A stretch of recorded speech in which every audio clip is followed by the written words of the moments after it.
Okay, good morning students.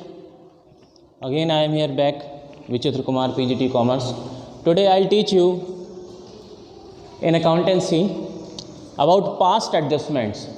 Past adjustments आप लोग निकालिए, जो कि आपकी बुक में इलस्ट्रेशन नंबर 41 के ठीक ऊपर दिया हुआ है।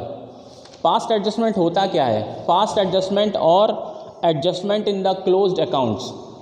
यहाँ पर होता ये है कि कई बार हम गलती से कुछ चीज़ें एडजस्ट करना भूल जाते हैं, यानी प्रॉफिट में से माइनस प्लस करना भूल जाते हैं और बाद में हमको याद आता है कि उस चीज़ को हमें देना चाहिए था, एडजस्ट करना चाहिए था, लेकिन ऐसा हो नहीं पाता है। तो हम उसको करते कैसे हैं? उसके दो तरीके होते हैं कि या तो आप अपने पूरे अकाउंट को फिर से चेंज करिए, फिर से बनाइए।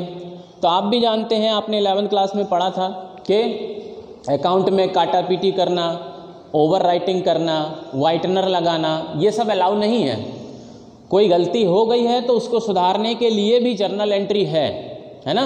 तो वही हम इसमें सीखेंगे कि अगर हमसे कोई गलती हो गई और अकाउंट क्लोज हो गए, यानी कि अकाउंट बंद हो चुके हैं, तो उसके बाद में हम उस गलती को कैसे ठीक करेंगे, इसे कहते हैं पास्ट एडजस्टमेंट, यानी बाद में पास्ट एडजस्ट करना, या हम क्या कहते हैं, एडजस्टमेंट इन क्लोज्ड अकाउंट। अब इसमें करते क्या है? इसमें हम क्या करते हैं कि हम इसमें दुनिया भर की चीज़ें ना करके बस ये देखते हैं कि भाई किसी पार्टनर को कितने रुपए कम मिले गलती के कारण, उतने रुपए उसको और दे दो, और अगर किसी पार्टनर को ज़्यादा पैसे आपने दे दिए गलती से, तो उससे उतने पैसे वापस ले लो, गलती ठीक हो जाएगी। भाई पार्टनर को हम इंटरेस्ट ऑन कैपिटल के नाम से पैसा दें या सैलरी के नाम से पैसा दें, पैसा तो देना चाहिए था, वो हमने नहीं दिया, तो वही जो फ़र्क है उसको हम पे कर देंगे, पैसा दे देंगे, तो गलती ठीक हो जाएगी। तो अब हम इसे कैसे करेंगे? देखिए, इलस्ट्रेशन नंबर 41 जो आपका दिया हुआ है, पहला इलस्ट्रेशन पास्ट एडजस्टमेंट का, पेज नंबर 1.62 पे दिया हुआ है। इस क्वेश्चन को मैं पहले आपको समझाता हूँ, फिर आप इसका सॉल्यूशन देखिएगा। देखिए, इलस्ट्रेशन नंबर 41 ये है, पेज नंबर 1.62। तो इलस्ट्रेशन नंबर 41 में क्या कह रहा है वो कि A B C and D are equal partners in a firm, their capital on 1 April 2018 was 50,000, 30,000, 25 and 15,000। तो ए बी सी डी चार पार्टनर है, उनकी कैपिटल दी हुई है। आफ्टर क्लोजिंग द अकाउंट, यानी अकाउंट बंद करने के बाद, कब? 31 मार्च 2019 को, इट वॉज डिस्कवर्ड, ये पाया गया कि according to the partnership deed, यानी कि डीड में लिखा हुआ है इंटरेस्ट 10% पर एनम के हिसाब से पार्टनर्स को कैपिटल पर मिलेगा, लेकिन वॉज नॉट प्रोवाइडेड, वो दिया नहीं गया, है ना, बिफोर डिस्ट्रीब्यूशन ऑफ प्रॉफिट, यानी प्रॉफिट को बांटने से पहले इंटरेस्ट ऑन कैपिटल नहीं दिया गया। तो ये तय हुआ, it was agreed among the partners, ये तय हुआ कि हम एडजस्टमेंट एंट्री करेंगे beginning of the next year, यानी अगले साल के शुरुआत में। अगले साल के शुरुआत में मतलब 1 अप्रैल 2019 से नया साल उनका चालू होगा, तो उस दिन हम एडजस्टमेंट एंट्री कर देंगे और बैलेंस शीट भी नई वाली, यानी ऑल्टर्ड बैलेंस शीट बनाएंगे, ठीक है। और सॉरी, रेदर देन लिखा हुआ है, यहाँ ध्यान दीजिए, rather than to alter in balance sheet, मतलब बैलेंस शीट में चेंजेस ना करके हम सिर्फ एडजस्टमेंट एंट्री बना देंगे, ठीक है।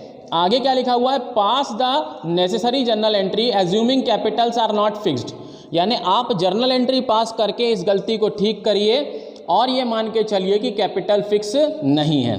तो सबसे पहले तो हम ये देखेंगे कि इंटरेस्ट ऑन कैपिटल आखिर देना कितना था, चलिए, है ना, उसका एडजस्टमेंट हम करेंगे। यहाँ देखिए सब लोग, इंटरेस्ट ऑन कैपिटल का मैं बता रहा हूँ कि इंटरेस्ट ऑन कैपिटल कितना देना था।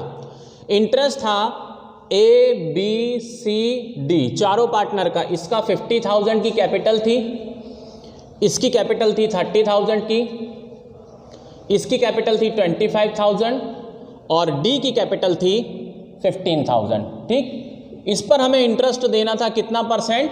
10% पर एनम का। ये चारों को हम 10% पर एनम से ब्याज दे रहे हैं। तो 10% जब होता है और अमाउंट में अगर 0 हो तो सीधे सीधे आप एक 0 कम कर दीजिए, आपका 10% आ जाएगा, है ना। ये मैंने एक 0 बस कम कर दिया, ये मेरा 10% आ गया इंटरेस्ट ऑन कैपिटल। तो ये इंटरेस्ट ऑन कैपिटल देना चाहिए था, लेकिन हमने गलती से देना भूल गए। तो अब इसको कैसे ठीक करेंगे? अब आप यहाँ पर लॉजिक समझिए, एक बिजनेसमैन की तरह अगर आप इसको समझेंगे तो बड़ा इजी लगेगा। देखिए ये जो टेबल बनाया गया है, टेबल शोइंग एडजस्टमेंट, इसका कोई फॉर्मेट या प्रोफॉर्मा नहीं है। जर्नल एंट्री तो जैसी बनती है आप वैसी बनाएंगे, लेकिन इस टेबल का कोई प्रॉपर फॉर्मेट या प्रोफॉर्मा नहीं है। आपको इस टेबल को सिर्फ इस तरीके से बनाना है कि चेक करने वाले को समझ में आ जाए कि गलती क्या हुई थी और उसको कैसे एडजस्ट किया जा रहा है।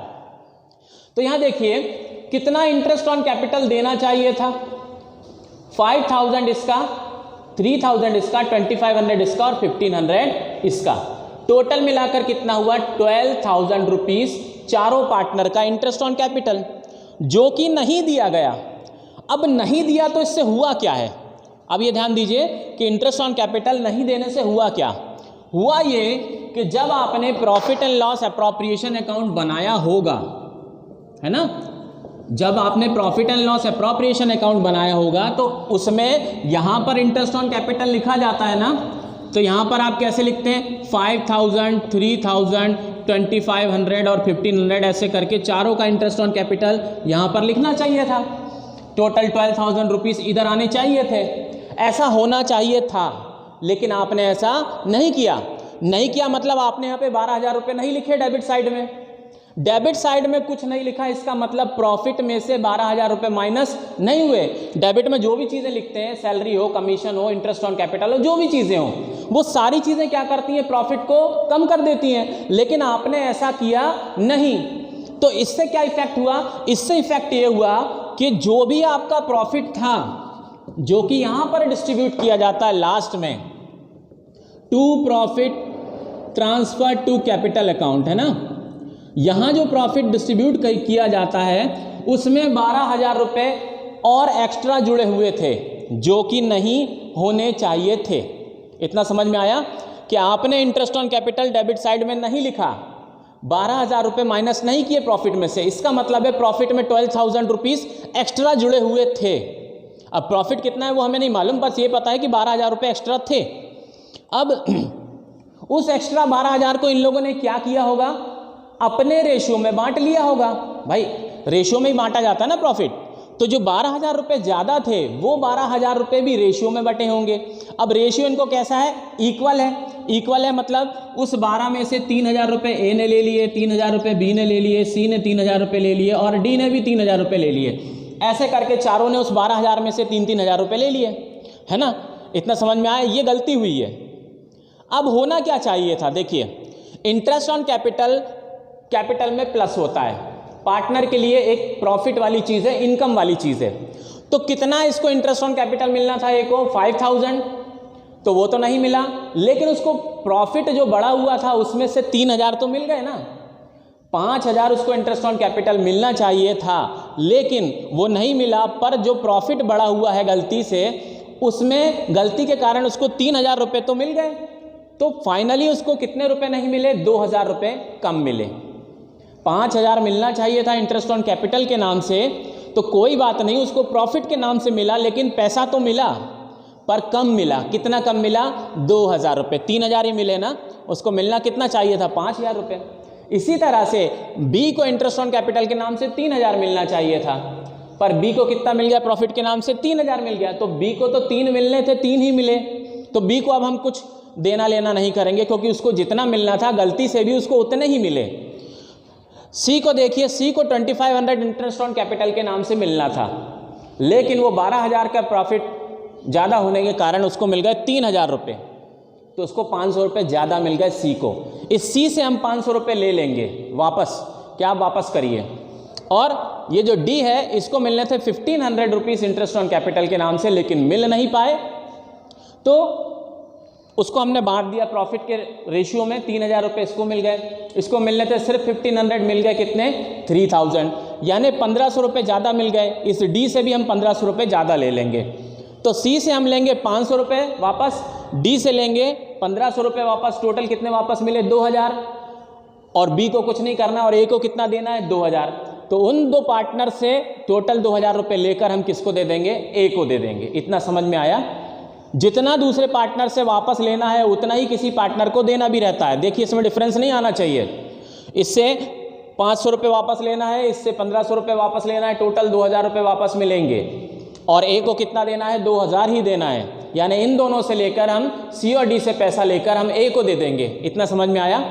अब ये जो मैंने आपको रफ में समझाया है यही आपको प्रॉपर तरीके से बुक में समझाना पड़ता है, जिसको हम बोलते हैं टेबल शोइंग एडजस्टमेंट। अब हम आते हैं इस टेबल पे। इस टेबल में कैसे हम दिखाएंगे एडजस्टमेंट, इस तरीके से दिखाया जाएगा। इंटरेस्ट ऑन कैपिटल क्रेडिटेड, वो वहाँ मैंने निकाल के दिखाया ना कि ब्याज कितना देना चाहिए था। 5000 इसका बना, 3000 इसका, 2500 इसका, 1500, टोटल आया 12000। लेकिन ये दिया नहीं गया, ये 12000 रुपये इंटरेस्ट ऑन कैपिटल के नहीं दिए, तो ये 12,000 रुपीज़ प्रॉफिट ज़्यादा बड़ा हुआ था गलती से। प्रॉफिट में 12000 रुपये एक्स्ट्रा थे, और वो 12000 रुपये उन्होंने किस हिसाब से बांटे होंगे, इक्वल रेशियो में, यानी 3 तुम ले लो, 3 तुम, 3 तुम, 3 तुम, जो अभी समझाया मैंने उसी हिसाब से इन्हें बांट लिए। तो अब हम डिफरेंस निकालेंगे कितने का आया। तो देखिए ए को मिलने थे 5000, लेकिन उसको मिले 3000, तो कितने रुपए उसको कम मिले, 2000 रुपये। ये 2000 रुपये उसे और दे दो। और दे दो का मतलब क्या है, कैपिटल में प्लस कर दो। और कैपिटल में जब कोई चीज़ प्लस होती तो हम क्या बोलते हैं, क्रेडिटेड, यानी वो कहाँ जाएगी, क्रेडिट साइड में जाएगी कैपिटल अकाउंट में। इसलिए मैंने यहाँ पे क्या लिखा, क्रेडिटेड। जिस पार्टनर को पैसे कम दिए उसको और देना हो तो हम क्या लिखते हैं, क्रेडिटेड। फिर बी को 3000 रुपये इंटरेस्ट ऑन कैपिटल देना था, बट प्रॉफिट के तौर पे 3000 दिए, तो 3 देने थे, 3 ही दिए, इससे कुछ लेना देना नहीं है, बी का हिसाब सही है ना। सी से 2500 रुपये 2500 इसको देने थे, लेकिन गलती से उसको प्रॉफिट की तौर पे हमने 3000 रुपये दे दिए, इससे 500 रुपीज़ वापस लेंगे। वापस लेंगे मतलब कैपिटल अकाउंट के डेबिट साइड में लिख देंगे। डेबिट साइड में कौन सी चीज़ें जाती हैं कैपिटल अकाउंट में, इंटरेस्ट ऑन ड्राइंग्स, क्योंकि ये कैपिटल को कम करती हैं। तो हम इससे 500 रुपीज़ वापस लेंगे, तो मैंने यहाँ पे क्या लिखा, डेबिटेड। इससे वापस लेना है तो डेबिटेड, इसको देना है तो क्रेडिटेड, ये ध्यान रखना। फिर डी का हिसाब करेंगे। डी को 1500 इंटरेस्ट ऑन कैपिटल के नाम से हमने देना चाहिए था, लेकिन प्रॉफिट के तौर पे हमने 3000 रुपये दे दिए, इसको 1500 रुपये ज़्यादा मिल गए इस गलती के कारण, इससे 1500 रुपये वापस ले लो, ये भी डेबिटेड। तो ये 1500 रुपये हम डी से लेंगे, सी से लेंगे 500, टोटल 2000 इनसे लिए और 2000 रुपये यहाँ पे ए को दे दिए। ये समझिए दोनों बराबर ही आना चाहिए, यानी क्रेडिट और डेबिट का टोटल जर्नल एंट्री में सेम आता है ना, तो आप सेम करेंगे नहीं, वो अपने आप आना चाहिए। तो देखिए ये जर्नल एंट्री बनेगी, C's capital account debited 500 rupees, D's capital account debited 1500 to A's capital.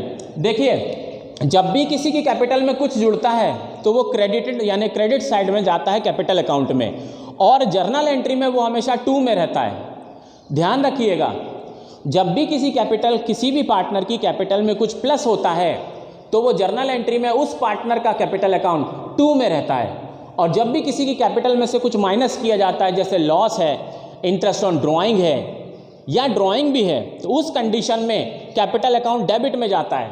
तो सीज कैपिटल अकाउंट डेबिट किया, ये भी डेबिट किया, इन लोगों से 2000 रुपये लिए, किसको दे दिए, ए को। तो ये जर्नल एंट्री सबसे इंपॉर्टेंट है। क्वेश्चन में आपको टेबल शोइंग एडजस्टमेंट बनाना कंपलसरी होगा, आपको ये बनाना ही होगा, इसका कोई फॉर्मेट या प्रोफॉर्मा नहीं है, ये आपको इस तरीके से बनाना रहता है कि चेक करने वाले को क्लियरली समझ में आ जाए।